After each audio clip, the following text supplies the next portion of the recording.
Hi everyone, my name is Alex and I'll be taking you through this recitation on audio preprocessing. The goal here is to introduce you to a few concepts that should be immediately relevant to you in your homeworks that cover speech. So this is homework 1, homework 3 and homework 4. So let's jump right into it. So just to think of what sound signals are, for a bit of background is that there are pressure variations that are often represented as sound waves that propagate through some medium. So if someone is speaking to you, you can imagine that sound waves are traveling from them towards you. In digital systems, we'd represent the signals as t by 1 vectors. So the t in this case is the number of discrete samples, and the number of discrete samples is the sampling rate times the duration. So, for example, if you look at this waveform, for each time instant, you have a value of amplitude, and we have some representations of what is being said. So the phonemes are the spoken language representations, and the text is the written language representation. At least in this course, it's good to think of the audio that should be given as inputs to some model because we'll be learning something from the audio. So in this case, it's good to think of why we probably sometimes need to do pre-processing. Some that are relevant to this homework are one is to learn with dense features. So the T in this case, the number of discrete samples can get really high, really quick. So for a 2-second utterance sampled at 16 kilohertz, you'll have 32K. And so sometimes it's desirable to have reduced features. So they're more information dense than the raw waveform itself. Probably more importantly is we'd also need to augment the dataset. One reason is to make it robust to certain cases, certain conditions that the model might be expected to encounter at inference time. You'd also sometimes like to artificially expand the dataset to allow the model to see more training examples than you actually have. So by making slight changes, you can make it seem as if there's more data than there actually is. In this course, you won't be given raw audio waveforms as inputs, but instead you'll be given MFCCs. So these are Mel frequency Cepstral coefficients. Just for a quick rundown of how they're extracted, you have your X in this case, which is the waveform. It's a time domain signal. And so you first compute the STFT, which is a short time Fourier transform. So briefly, you take frames. A frame is some duration of time in which the audio is fairly stationary, and you compute a Fourier transform on each of these frames. Often this is some form of the fast Fourier transform, and so after this you end up with a spectrogram.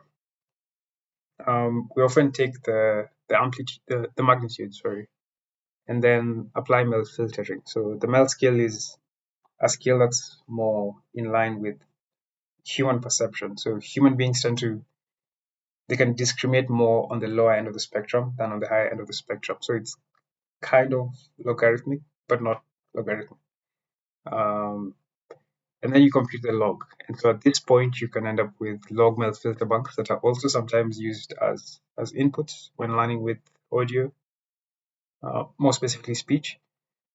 But in the case of MFCCs, you compute the discrete cosine transform, and you end up with Mel frequency Cepstral coefficients. But once again, you won't be required to compute this. The data that should be provided will actually be MFCCs and their transcripts. So I'll quickly walk you through the process of extracting MFCCs, and then we'll get into the pre-processing methods that are relevant. So here I'm downloading two audio examples. These are from LibreSpeech, which is a popular speech corpus. So just to show you that there's actually audio in these files, let me play one. Whether or not this principle is liable to exceptions, everyone would agree that it has a broad measure of truth, though the word exactly might. Okay. And so this is what the audio waveform looks like. So this is, again, in this case, a vector, right? In this case, t is over 200,000. It's a 16-second recording, sampled at 16 kilohertz. Here we compute the Mel spectrogram. So this is the product of computing an STFT and then applying the Mel scale conversion. And so the Mel spectrogram is, you can think of it as a representation of the frequency components in the audio for each frame. And so here, lastly, we can compute the MFCCs. So usually there's a parameter, the n MFCC. This is the number of coefficients of the discrete cosine transform to keep. Usually you wouldn't have to think of this because, again, we'll provide you with MFCCs, but you could probably dig in deeper if you're interested in this. So the first preprocessing approach that's relevant is Cepstral normalization. So often when working with MFCCs, this is a common normalization applied that makes it such that the MFCCs have a mean of 0 and a standard deviation of 1. It makes sure that MFCCs are not dominated by some particular part of the spectrum and allows the features to contribute equally to the analysis. So the benefits of this is it reduces the impact of noise by bringing everything. You can imagine like a whitening step, bringing everything to the same place, to more or less the same place. There's better robustness across environments, and it enhances feature discriminability. Right. Here we apply the normalization. So this is the MFTCs after normalization, and this is a common method that is typically found in your data pre-processing pipeline, and we'd encourage you to use it or to try it at least as you do your ablation studies. Next is augmentation. So these are motivated by the spec augment paper that's linked in this notebook above. The objectives of this augmentation are to reduce overfitting and improve robustness to deformations in the time direction and partial loss of frequency information. So again, augmentations, they improve robustness generally, but also allow you to expand your dataset artificially. The first method here is time masking. So as it sounds, time masking applies a mask on the time axis. What is a mask? A mask, you can imagine it as some point, as portions of the audio that are zeroed. So the value is actually set to 0. There are 3 parameters to note here. One is time mask param, which is the maximum possible length of the mask. The length in this case, you should think of it as the number of the number of frames. And P is the maximum proportion of time steps that can be masked. Another one that we'll cover later is ID masks. So this is a Boolean value. So it takes true or false, and it's whether to apply different masks to each example or channel in the batch. I'll quickly run this to show you what it looks like. So in this case, I've set a pretty large value. This is 100 frames. So all of these values here have been zeroed. If I run it again, it will probably output a different portion. Yeah, that's here. So as you keep running, you realize that there's some randomness to it, and randomness is actually a good thing when we'll discuss that later. Frequency masking is pretty much the same thing, but in this case on the frequency axis. So I probably didn't mention this, but this is the time axis and this is the axis of the frequency coefficient, which I might sometimes refer to as the frequency axis. So it has only 2 parameters. One is the frequency mask param. You can imagine this as the number of frequency coefficients to mask. In this case, I've set it to 5. At this value, you should have it as some value between 0 and the total number of frequency coefficient. So in this case, the N MFCC was 14. So you definitely should not go beyond 14.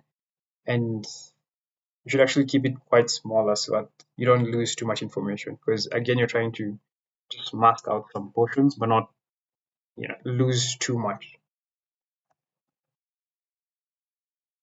Okay, so I'll run that for the last time. Okay, great. So when you'll be working with this preprocessing, you won't be doing it on individual examples. You'll be doing batched operations on a mini batch. So in this case, we have a mini batch of two. We have two audio recordings, and we'll show you the MFCCs for both. Right, so in this case, another thing to note is also when working with when doing batch operations, you typically need to pad your inputs to the same length. Why? Because the audio recordings in a dataset usually don't come padded. They don't come in the same length. For example, one utterance may be 5 seconds, another one may be 6 seconds. Often the variation isn't too much, but it's definitely something you need to take care of. So in this case, I've padded the MFCCs with 0 values. So it takes the longest example in a mini batch and pads everything to that length. In this case, the longest example is around 16, maybe? I'm not sure. Closer to 17 seconds. And so this is slightly shorter, and as you can see, it's been padded in this case. This is not masking, but it's padding. And typically, when you pad your inputs, you also pad your targets. For example, if there are phonemes for different time steps, you'd also pad your labels correspondingly. Okay, so let's apply time masking to a batch. In this case, I've set IID masks to true. And what this does is it ensures that in a mini batch that you'll have different time stumps, different time segments masked.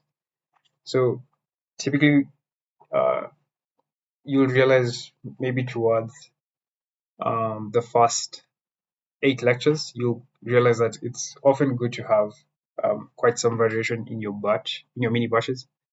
You don't want your mini batch examples to all look the same. And so this ends to be a useful parameter.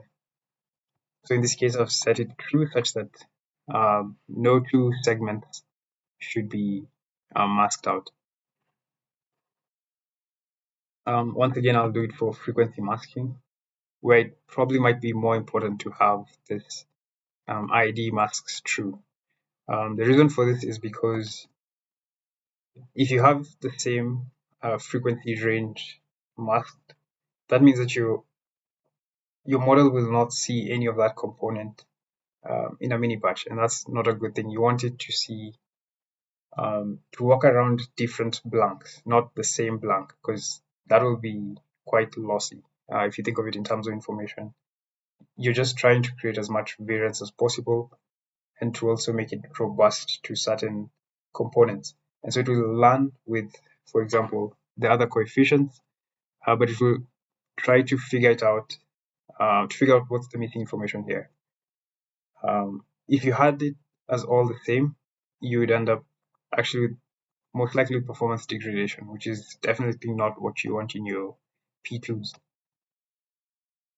Okay, so that's it for audio preprocessing. Wish you all the best in your homeworks.